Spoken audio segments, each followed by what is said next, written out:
first thing we're going to do is show some clips. That's right. Of Trask, and then we'll comment on those later. By him who hath power to put thee into hell, that thou depart in haste from the flesh of this woman.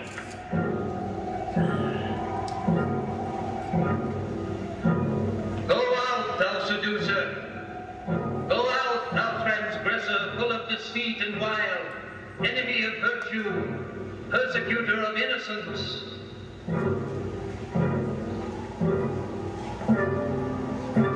In the name of the Lord, I command thee to cast thyself back into the darkness from whence thee came, and where thy everlasting destruction awaits thee. Somebody, please help me!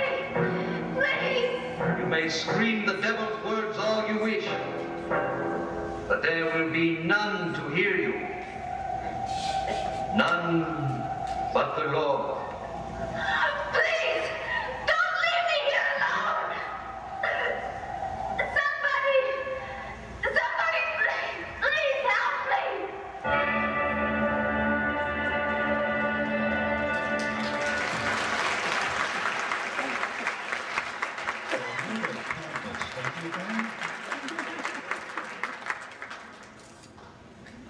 I don't know how I remembered all those lines.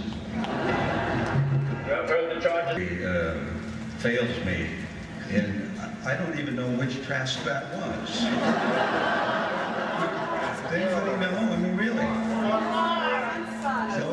Lamar Trask. Okay, he was the Undertaker, right? Yeah. Did I wall Barnabas up more than once? Twice. And he walled me up once. Twice. Okay, I'm ahead.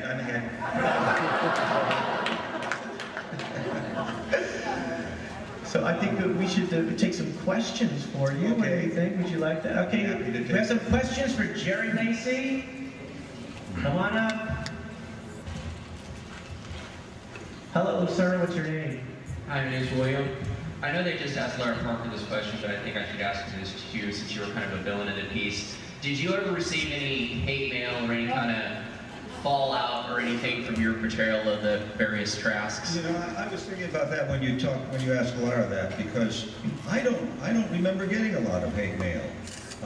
Either the studio, didn't give it to me, or people just kind of accepted the character for what he was. But I really don't remember getting any hate mail, really. That's good. Thank you. Jimmy, do you have a question? Yes, I do. Was Mr. Trask related to all the other Trasks?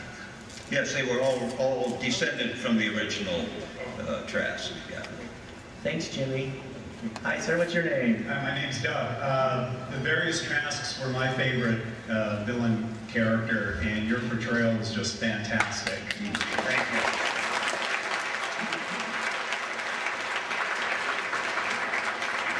I don't think the show ever had as much tension as when you were on the screen. Where did you get your motivation? Because Angelique was a great villain character, yet she was somewhat sympathetic. Trask was such a bad son of a gun. How did you make him so realistic? Well, it was kind of a switch, the vampires and the werewolves and witches were the good guys, and the Reverends were the bad guys in this particular case. But as far as motivation and character, I think Laura answered that fairly well when she said that, this comes from inside you. Many actors work in different ways, as you are all aware of, I'm sure. Some use methods, spiders crawling and things. I always work from inside the character. I tried to imagine that I was this person and that I had the same reasons that he had. And I just tried to bring them to life, that's all. Oh, it was fantastic. Thank you. You're welcome. Thank you, sir. Hi, dear. How are you? Hi. I have a question about your character, Tony Peterson, who really bared a striking resemblance and characterization to Humphrey Bogart. You were also very well known for doing Humphrey Bogart on television and in playing again, Sam, did you draw a lot of inspiration from your characterizations of Humphrey Bogart to play Tony Peterson? Actually, no.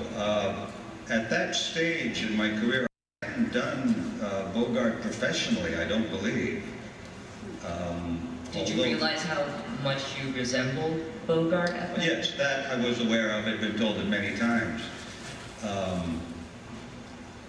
David Ford actually got me the audition with Dan Curtis, and I think it was partially because of the Humphrey Bogart look-alike. I know that I think it was the second or third show that I did,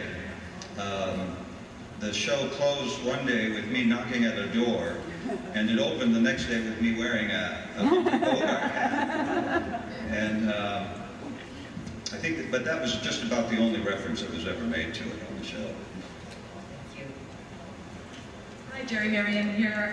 Real quick, did you find any of the Trasks particularly more challenging than the others? And also, if you could give us please a quick recollection of what it was like to work with Clarice Blackburn. She was just fabulous.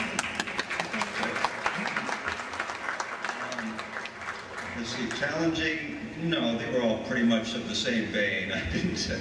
I had a lot of, at the very beginning it was difficult to get into the whole period and everything, but I was very eager to do it, and it was exciting and a lot of fun. And Clarice, of course, is wonderful. I knew her outside of the show. She was later on one of the writers on Love of Life that I was on. I knew her a long time. Let's see, she played my wife for a while, didn't she? Yeah. Yeah, Minerva, right, Minerva. I always remember that because I had a stopwatch called Minerva. But she was very sweet, yes, and very nice to work with. Thank Hello. you. It's that beautiful young lady again, right? Yeah. What's your name? Right. My question is, what characteristics do you share with your characters? Say again, please. What characteristics do you share with the characters you play? Oh, mostly the evil qualities.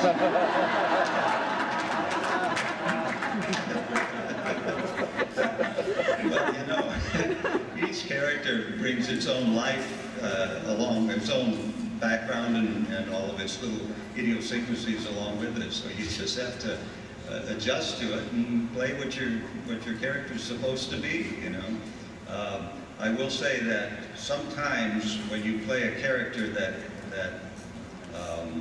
has some strong qualities, you start to take on those qualities a little bit. But I would say in the case of Trask, none of it really rubbed off.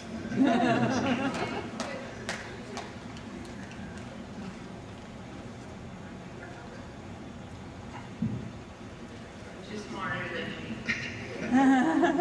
My name is Gloria, and I'm from Preston.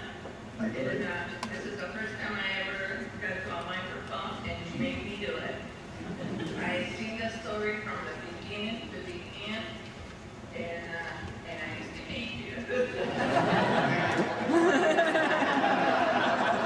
But what brought me right here, right now, is I saw you last night, and you look so handsome and sexy the way you were. That's my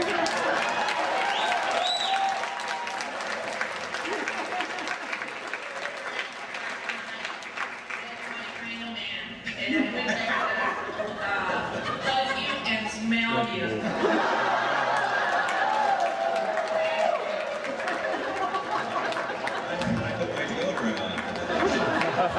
Diane, we have time for one more question. Diane, it's you, my love. I was curious about this. We knew there was Gregory and there was Mark, but we only knew Reverend Trask. So, what was his first name, or what would it be? The first Reverend Trask I called Orville. But he was never called that on the show. He was never given a name. All right, let's have a hand for Jerry Lacy.